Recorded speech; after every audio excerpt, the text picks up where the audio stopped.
you sort of have this privilege that's put on you, and you can exercise that power how you choose. You know, you can do something smart or you can do something stupid.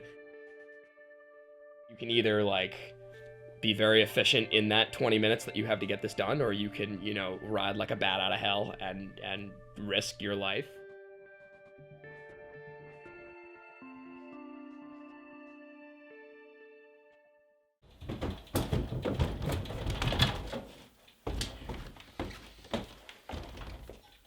I could not sit still when I was younger. And as I got older, I learned how to sort of harness that energy.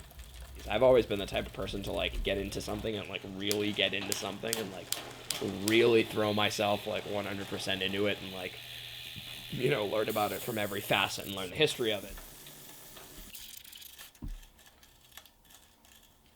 Like, for whatever reason, like, from a really young age, I had that itch to figure out a path on your own, like, without any help with, like, the tools that you have.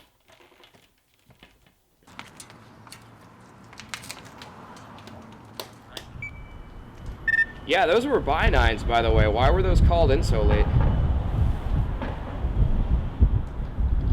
They didn't contact me until like 8:47, and that's when I got the job. I get honked at 100 times a day for squeezing through what, to me, and what is actually in reality a very large space in between two cars. That's an incredible privilege to be able to, like, just move through traffic that efficiently and that smoothly. So you just try to exercise smart decision making when you're doing it, and you'll be fine.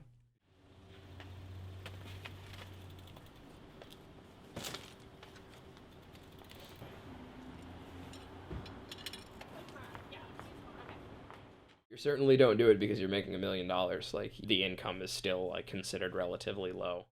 I do it because I just love to, I really, really love to ride. If I'm frustrated or furious or, like, really sad, or, like, if I'm really stoked, like, you know, you can always, like, effectively turn it into something positive with the job, which is really, really good.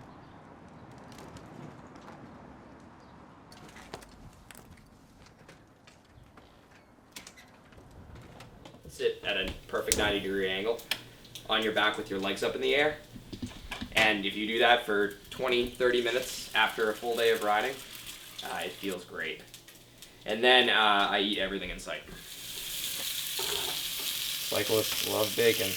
I try not to think too far down the road. When I get into something, I get into it really heavy, and I pour my whole self into it, and eventually something will come along that won't ever replace this, but, like, that will grab my attention the way that this does. And you know, at this point, like, I can't wait to see what that is. I'll know eventually.